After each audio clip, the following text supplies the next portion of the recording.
all of issues are thrown up there. Immediately starts with an election and a young man who wants to change the world through politics, an older brother who wants to change the world for himself and his family through going abroad, and amongst it, the women having to survive, various domestic abuse and different things, and the mother, the maternal figure, kind of just surviving through it all and trying to keep it all together.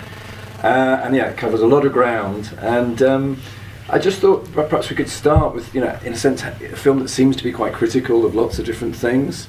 How does a film like that get made? How's it received in Iran? And maybe a little bit about Rakhshan Baniat's career and kind of what she did up to that point. I mean, I know you've brought her over to London and you've done a season with her at NFT and so on, so should we just start with you a bit, talk a bit about that? Yeah, I mean, she's a filmmaker I absolutely love, and she's, like, until very recently, she hadn't received much credit outside Iran for the brilliant work that she does. And in 2008, we sort of put a proposal together, went to a few people like the BFI, the Iran Heritage Foundation, so got some money together. So we brought her over, and all her films were shown at the BFI. She came over and she did a master class with some students, and Mariam was one of those who actually was one of her students for a week. And she got an honorary PhD from SOAS. So, but I mean, she's absolutely brilliant, as you see from the film that she did, and she, we were talking about earlier the how Iranian films didn't show the middle class up to Hamoun that you saw. But the working class that they were shown were the supporters of the regime, and it was all about, things that the regime cared for, like religiosity, dedication to the war, and all of that. But Rakhshan Bani-Etemad, she was a documentary filmmaker who really knows the working class, from inside. She's got to know them. And she's one of the few middle-class filmmakers who when she makes films about the working class, it's because of, very deep knowledge. So there's nothing artificial about it. Whereas, like in Hamoun, a few working-class people that you see, they're caricatures. So huge credit to her. And in this film, obviously the figure of the mother holding everything together. And Rakhshan Bani-Etemad, the director, holding so many themes together in one film is amazing, and it doesn't seem to disintegrate it anywhere, and it holds wonderfully together. I was sitting here and trying to hold back tears after having seen it 3 times before, but I'm a huge fan. And last year her film called Stories got the best screenplay at Venice Film Festival. So finally, yes, Mariam, perhaps there's. A great introduction. I'm actually quite a big fan of her work as well, and thanks to the program that you guys actually organized, I had a chance to work with her as well, like the master class, as you were saying, as a documentary artist, filmmaker. And it's interesting to know also that she started her documentary and interest in cinema a few years before the revolution, and she has a degree in art from the Danishgah Honar, the Art University in Tehran, and she worked as an script assistant in cinema in the first few years, and she started working at the radio and television as a documentary filmmaker. And it's very interesting because I interviewed her for my dissertation. And my question is that, she started in 1986 alongside with our other great female director, that both of them in '86 made their first feature films. So her alongside with Puran Darakhshan, they are usually talked about as the first female directors, although we have one other feature film director which only made one film before the revolution. Other than that, we had documentary filmmakers who were women. And it's quite interesting, and I always talk to her. I was interested, how did you turn coming to cinema and why didn't you do it sooner? You had access, and why not? And that's exactly what you were saying, that her love, as she always mentions it, is documentaries, and she likes to work with real people and the society. And as if you look at the breadth of her work, every other year between all the feature films she's made a few documentaries, and she always goes back to it.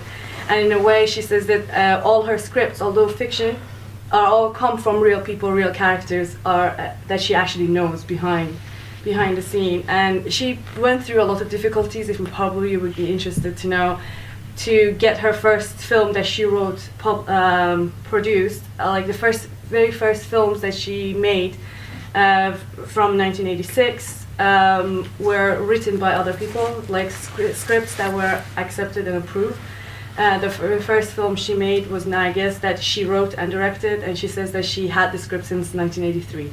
So she had to wait a long way for her to make her first female-centric film that she wrote. And then since then, most of her films, although I don't think like she actually shows the society quite in a plural way. She doesn't just focus on women or men in that sense. So I don't think you can hopefully you agree with what I see in her films, that it's not just the female characters that come across real. The men are equally real as well, and the struggle is equal for everyone in the society. And I think that's one of the things that she always in her interviews talk about as well. Well, I think Saeed's and Mariam's introduction said everything which needed to be said. On a more general note, it's I always find this very interesting that one of those many paradoxes of the revolution in Iran, that a revolution happened at a certain point. After the revolution, it turned into Islamic revolution, so it was very clear. Before the revolution, we had only two female filmmakers, two films actually. There is one, Marjan, made in 1956, which is lost, and then there is Forough Farrokhzad's film, The House is Black, in 1962. What all women were free to do, to go out in the society and to study and work, whatever. But after the revolution, I mean, if you say that, for instance, hijab was forced on them, it's as if someone gave them a camera too. And now we have a great number of female filmmakers, especially in recent years, making all these incredible, extremely bold films, which their male colleagues are not able to deliver with the same power and integrity. Next week, a beautiful film called Profession Documentaries is playing in London, made by a collective film made by 7 female filmmakers, and it's so powerful that you cannot believe that these people are making these films in Iran, working under these circumstances, which is very difficult for women, not only in cinema, but everything. I mean, you're doing architecture, whatever, it's very, very difficult. But what they deliver is just beyond me. I mean, it's fantastic. And it's growing. What's interesting about it is a friend of mine who's here, a lady friend of mine from Tehran, she was studying in same university, Art University of Tehran, studying film, and most of the class were ladies. So they not only study, they go out and make films, which is, I think, great. And just to try and pull out the original question, which is how was it received though? I mean, was it received as a great kind of criticism of the regime and what's going on, or was it widely seen? It was the right time. It was a good time. I mean, it was under Khatami, so. Look what happened to her last film. It was banned. I mean, the last film, which I think comparing to this one, is not more critical. This one is banned. They couldn't show it. Well, she's very politically motivated. I don't know. Yeah, that's exactly what I was going to say. Yeah, she's really committed to politics. Although, in the film, she seems to be the son who is politically active is being told off by the parents, to tone it down. But when it came to real politics in 2009, when there was the Green Movement, which was before the Arab Spring, that was the original Twitter revolution. But that was she was very much part of it, very articulate advocate of it everywhere. Yeah. And that's why her film later on, her trouble, it wasn't the content of the next film, this was story, but herself and her daughter, who actually features in this film. They're very vocally active in the Green movement. But in terms of her film's reception in Iran, she's in a lucky position. She's known outside Iran as a sort of art filmmaker. In Iran, they give her films like a broad screening, so they don't count it as art film, which is a curse if you're an Iranian filmmaker, because that means you only get to show your films in few cinemas. Hers get shown very widely, and they're very well received. So she's always been in the top 10 sort of films with what she's done. Yeah, and that's another thing which I think she actually does care that her films be seen. And one of the other reasons switching to feature films for her was that documentaries is not everyone's cup of tea. And she looks at her documentaries as her research, and then she writes the script that it would be more accessible. And one of the things that she does, actually, she does employ some of the best actors, well-known actors that bring their own audience as well. So like her films, like the son here, Golab Adine, the mother, they're like well-known actors that if you know they're in a film, even if you don't know who's the director, you're still gonna go see the film in Iran. So she knows her audience, and usually because they produce, herself and her husband produce their films, so in a way they do care that there is a revenue coming back as well, which then it would be used to hopefully make the next film. And as you were saying, that is very interesting that, and you mentioned this the right time. I don't know how much you're familiar with this is talking about the second election. It's a year and a half, I think, even before the second election of Khatami to become president again or not. So 99, 2000. 2001 was released. Yeah, so it's very interesting because I don't know, just give you a bit of a background that the second son, which is very politically active, it's important to know that by the time of the Khatami's, the fifth president, the candidacy, they increased the time of basically going to vote to 16-year-olds. So before Khatami's time, 18 and up you could vote. By that time, they brought the age down to 16, and that's when they brought all of the students to become quite active. Women who have candidated themselves for presidency for that election, and incredible women, all these characters, people again from south of Tehran, from slums working class from slums of South Tehran, and she goes out and interviews them. Try to see this film. Maybe it's available on YouTube. It's a great film, probably her best, at least my favorite. No, it's quite fascinating, and it kind of goes well with this. Yes. Yeah. And she mixes documentary in his feature film. So, like the Kiarostami, where he plays with the boundary between fiction and documentary. She does that as well, but in her own way. It's quite distinct from Kiarostami. So there's a movie she has, May Lady. I would really encourage you to see. But it's one of the cliches about Iranian cinema is everybody, when talking about this period, like Kiarostami and other directors, comparing it to Italian new release film, which doesn't make any sense to me. I mean, watching Where is the Friend's House this morning, it has nothing to do with Italian new release cinema. But when you watch Bani Etamad, you see the real connection, especially this incredible actress, Golab Adine. For me, she's Anna Maniani. I mean, she's really like this ultimate mother character. She delivers that working class woman so well. If you see her, she's anything but a working class lady, but she delivers it, and you believe her like so much. And something that you mentioned. Oh, yeah, go on. No. She appears in her documentary. So there's a documentary by Bani Etamad, and there's a couple of lines delivered by Golab Adine, and she's credited at the end of it. So for those who in the know, they know that, here's this actress who's appearing in the documentary, but she's brilliant. Yeah, exactly. And but that's the marriage between reality and fiction. That's something that it might not be easily translatable to a non-Iranian audience. Is that Iranians in general are quite melodramatic, And that's, I think, as a nation we are. And the way the language works is quite extreme as well.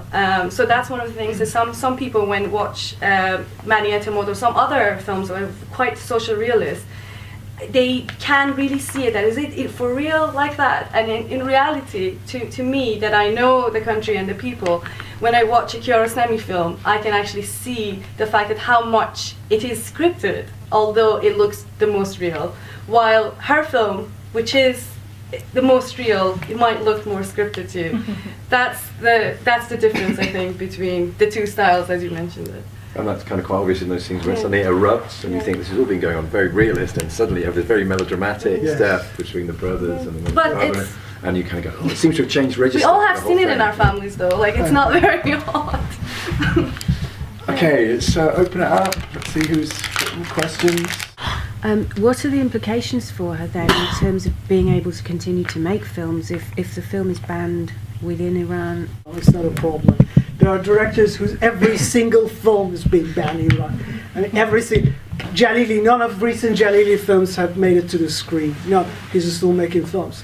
And there are directors whose films are not made for Iran, like Panahi as a very good example. Panahi, Yeah. indeed, that he's making films in Iran.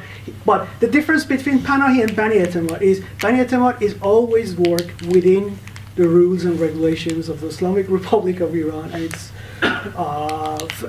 laws related to film and production. So she always submits the screenplay, gets license for shooting, etc. But some of these directors, like Panahi, have gone underground, so they just shoot the films in the streets without having any license and permission to do that. So while I'm sure she's gonna make more films in future, nothing can stop Rafshan Bani Etemad for sure. But the film was shown in the Fajr. It was banned for some time. That's it. But that's the thing. I don't know. Like, just a little background as well. After the Green movement and the elections that went wrong, a lot of directors, different ways, wanted to show that that's wrong and support it. And one of the things they did for a couple of years, they banned the International Fajr Film Festival in Tehran by not sending their films and taking their films out of. And in a way, and there was other things happening with the cinema house, which the union, the cinema union in Iran, and there were so many things happening. But since last year, since last February, and then this year following it as well, they're trying to regain people's, since the new president coming to power, they're hoping for changes. And so Bani Etemad waited. She didn't bring her film illegally out, as you mentioned, so patiently waited for it. I have an interesting story to give you for it. Another female director, Tahmina Milani, that she's called the feminist Iranian director, and she agrees with it as well herself. One of her films that was made in 2009 got banned, and then she made another film. That was the time that I interviewed her, and she was amongst making the other film, which was called Superstar. And she has an American passport. She can travel, and she can bring her film outside quite easily, and she's well received outside. And one of my questions was just out of curiosity, was like, well, why don't you can your film, and why don't you bring it out? And she said, like, what for? Sure, because of the whole political situations. If I bring it out, it will be shown, it will probably be well received, and then that would be the end of me. I'm a filmmaker for Iran. My stories come out of Iran. But don't worry about it. In a couple of years, someone else will be in power and the film will be shown. Lo and behold, a couple of years later, when everyone else boycotted the festival, they had no other films, so they went back and unbanned the films that they had banned. So a few years later, that film got shown. Also, they all have second jobs that are actually more profitable. They're the main jobs. For example, the director you're talking about, Milani, she's an architect. Her husband is a producer and an architect. So, and those other professions keep them going. So they don't depend on the income from one film to survive. Okay. So what actually is the scope of her documentaries? What themes does she cover in her documentaries? That was one thing I wanted to ask. You said something about, apart from the other film you talked about, are of themes encompassed within it. And finally, within the actual film, we saw the brother policing, as it were, the sister with regard to tuck your hair in. So this is presumably quite common still these days, even from those times to the present day. But one scene was a bit difficult to understand, where then they had to rush away from the park. Oh, the cops are coming. So that was the only point which I didn't quite understand why they were fleeing. If you can just elaborate. 4 questions. Only 2. No, Sorry. I think that there are quite a few. I think there's that bit, the brother tucking the hair in, is more for her own, not herself not getting into trouble as she goes out of the house. I think that's what I interpreted in that particular context. And in the end, when they're being chased, I think there were lots of runaway girls who live, outside the house. And there's even a very good documentary called Runaway, which you may be able to watch on YouTube, made by an Iranian anthropologist, London-based, but also a filmmaker. And so this girl was a runaway, and she was expecting, when the police came, that she would get arrested. About May Lady, it's about it's a film within film with a director, a female director who is making a film about motherhood, an ideal mother. What's an ideal mother? And she's at the same time she's exploring and facing the difficulty of having a teenage son, but while she's single, and she's in love with somebody, and how she can be both a mother and a lover to someone. And so through that she's exploring herself, and she's a documentary filmmaker in the film, but we see documentary footage from the films of Rahshan Bani Tamad in there. So, and you see real characters like MPs and women human rights lawyers being represented, who are very well known in Iran. So that's the film. About the first question, I think you might.